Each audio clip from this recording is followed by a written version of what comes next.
Hi guys, we're just doing a quick recording this morning for All for One, One for All. We last night had a presentation from Ross Pepper, and my question to him today was what spiral dynamics, because he was talking about it a lot. So over to you, Ross. Just want to hear a little bit about what this spiral dynamics is all about. Thanks.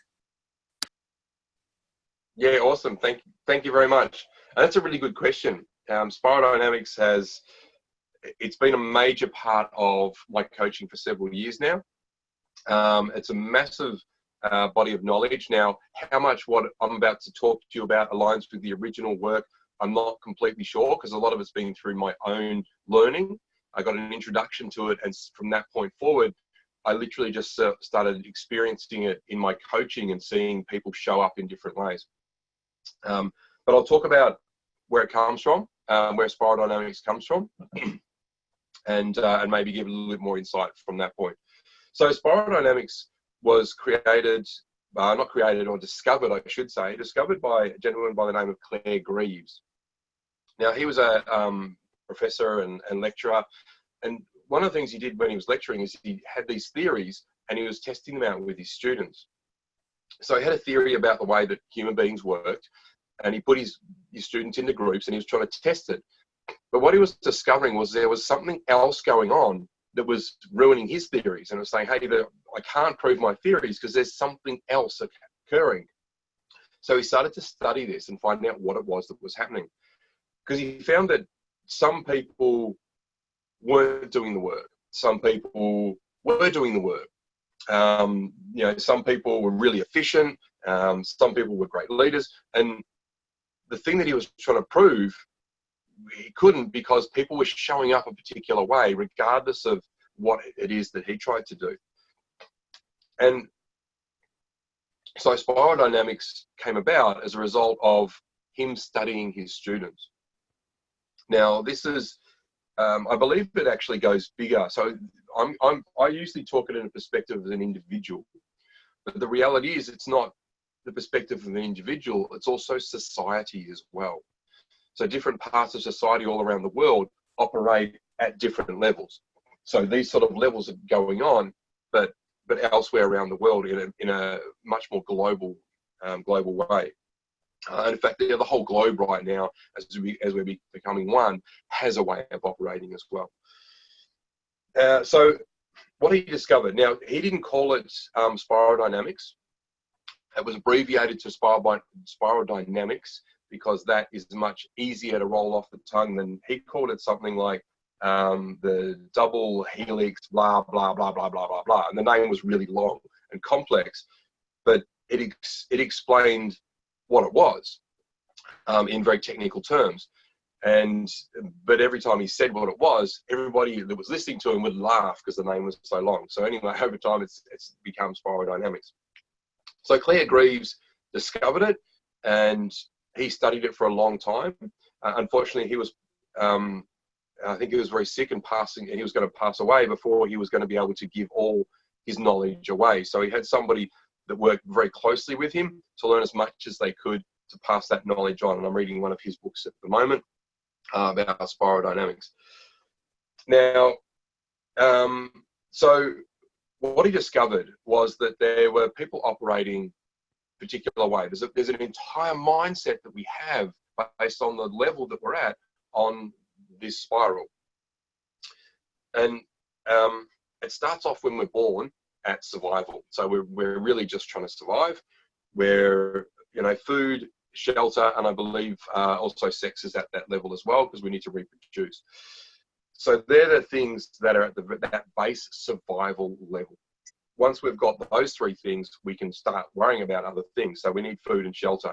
And in fact, if you see anyone in a crisis moment anywhere on the planet, they are very likely to drop down to that level and behave where the only thing that matters is food and shelter. So if you're ever in a crisis moment and your life is on the line, you may do some behaviors that in the cold light of day, when you're back to normal life, you may have trouble reconciling the behavior that you did. So an example is there was a stadium fire, I think somewhere over in Europe, there was, like a riot in a football stadium or something, and the place started to burn down, and people were running out of there and just trampling people on their way out. And the next day, they're like, "Oh my God, like, what did I do to people?" But it was literally just a state of survival.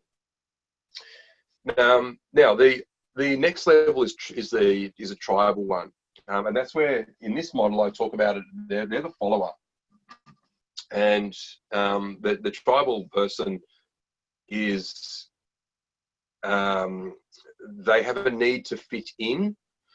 There's a very strong belief in a higher power, because they don't believe that they have a lot of power. Like, there's these things that are beyond their control. Now, understanding that each of these is just a way of thinking and an approach to life. And when we kind of get these building blocks and we put them in, we just jump to the next level. Now, you need to solve the problems that are inherent at each of the levels. There's something we need to solve before we can move on. The first one for down here, the tribal or follower, they need to get that they're good enough, that they can do anything that they want. And then they become a warrior, which I've called in here the initiator. Then they become a warrior. So if you look at I guess the classic example of this one is a rebellious teenager. They've had enough of the way things are, and they kind of want more. And at that point, everything becomes a fight. Now, it doesn't matter what age this happens at. I've got my two little ones that have, the older ones kind of on the other end of this one now. They've kind of stopped fighting with me, so I can help them to grow forward. But we have to be really clear about that, because it's just natural to go to fight. And I'm not happy with things are. I want to change them. I want to break free. So they're trying to break free of the constraints that are around them. So my next one's coming into it now. So when you've got somebody who's in that rebellious stage, and everything's a fight, you can ask them a question. Oh, have you brushed your teeth? Oh, blah, blah, blah, blah, blah. Suddenly it's a big fight. It's like, hey, look, I just, you were complaining your teeth were sore yesterday, and I know you haven't been brushing them, so I thought I'd help you out. But no, everything has to be a fight. So it doesn't matter what you're doing to support them. They're constantly in that space of looking for a fight. And so aligning them, helping them to see that where their goals are also aligned with your goals, and you are actually going in the same direction. And that's really helpful, because then you can help them through that phase instead of always being fighting with them. The next level here is controller inside the leadership management model, and that's actually the fourth level in spiral dynamics. The fourth level, which I believe it's actually called control. And the reason it's called control is that level in spiral dynamics, it's all about the rules and the regulations. Everything's trying to be controlled. So if we look at the evolution of the human race, how we've gone, so we got things like kings and queens. So we had, warriors that were fighting to prove that they were good enough and be the king. So often the kings would fight, like they'd go off to war and they would fight. So it was very much in that warrior space still. Now, as a king, they've got authority and they've got rule. So that's where they started moving into this. The king was an example of setting rules and regulations. However, it was still a very feudal time when, someone could assassinate the king. And much harder to do these days as the rules and regulations and everything else, and there's more and more control. So that's the fourth level of control, where we try to bring order to things. We're sick of the fight. We still like being in charge, so we try to order things with rules and regulations. The next one here is I've written as the leader inside this model. Originally, that was called the driver, which I often referred to as the entrepreneur for quite some time.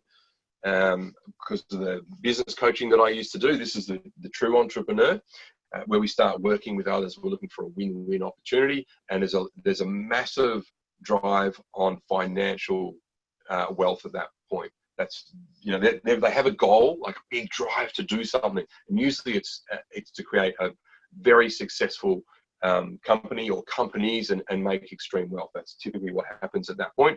They could be driven to do something else, but they are clearly driven, and most of their life will suffer because they're so driven about whatever that one thing is, or, potentially more than one, but typically one thing they're driven to succeed in.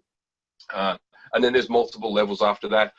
For example, the next one along, once they've made enough money from whatever they're driven to create, once they've made enough money, they go, oh, money's not it, and they then start to give back to society. So a good example of that is Bill Gates.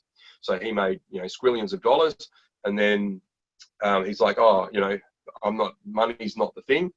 So then he started giving back to society in a big way. He's created, he brought all, a heap of billionaires together to give up something like 90 or 95% of their wealth or something like that, which is, an amazing contribution to the planet. And then after that, they go on more of a personal journey again. So you'll notice that he's disappeared from society. You used to hear about him, constantly be hearing about him as he was contributing and, giving to this cause and giving to that. And, you really don't hear a lot about him anymore. He's now disappearing from visual society so that he can go on his own personal journey. And that's spiral dynamics in a nutshell. It goes really deep. I can talk probably about any one of these levels for a day, because it really is a reflection of what's happening, which is why I know that what someone's doing in their business, I can tell you exactly where they are on the spiral, because of the thinking that produces the results in the world. So if you look at their business, it's rolling out a certain way, and that's based on their thinking on the level that creates those results. So the very, very different paradigm or thinking at each of these levels. So down here, it's very, very victim focused, and there's a lot of blame. And as you can imagine, if you're always looking to blame things, not take responsibility for things, you're going to create a very specific result where everything's all too hard and nothing's going to happen. The next one here, the warrior. If the warrior is always fighting, then there's always going to be a big challenge around that, and that's always going to cause some concerns. But as someone who's fighting, I know that a business owner can be successful at this level. They may not serve their clients well, or because they're always in that fighting place, so they're going to have challenges in their business, but they can at least be successful here, which is really great. So if somebody's not here as a business owner, you want to get to this point really quickly. So there's examples of what people are creating. And up here, as the leader or as the driver, they're looking for win-win opportunities. So they're going to be approaching business very, very differently. And that's why the entrepreneur is up here, because they look for that win-win, and they bring in people to create that win-win, and they can get very quick growth in a business as a result of a very different way of thinking. So that was reasonably in depth. Does that answer the questions that you've got about spiral dynamics? Yeah, that was great, Ross. Just again, it's just a nice different thing that we can offer as providing content to the group, and I look forward to hearing more about it, basically, over other future presentations. I'm sure you can go into just some of the specifics now that you've given us the overview, that occasionally we can hear about some of the specifics and talk about how we're dealing with people in our lives that are sitting in that area or something like that. Yeah, awesome. Yeah, I'll be really happy to do that. So yeah, if somebody's got, hey, I've got some challenges with someone, they're probably in one of these two spaces. Once we get to the higher levels, we're much more capable of managing ourselves. So we're leading ourselves and we're managing ourselves. So once we're doing that, and then we start looking at, working with others as well. So absolutely. So if we do have people that are in lower areas that are causing us some challenges, whether it's ourselves or whether it's others in our life, absolutely, there's a lot we can learn. No, it's as I said previously, Ross, it's a great, clear way of, even discovering awareness in your business and where people are at, including ourselves. So I think it's really nice and clear and clean with many different types of formats out there to guide you in your business. I think this is a good one. Yeah, awesome. All right. Thank you, everybody. Look forward to seeing you on the next one. Yeah, thanks everyone in the All for One community. The whole idea is that we're bringing you some longer content pieces and some shorter content pieces. So today was a bit of a short one.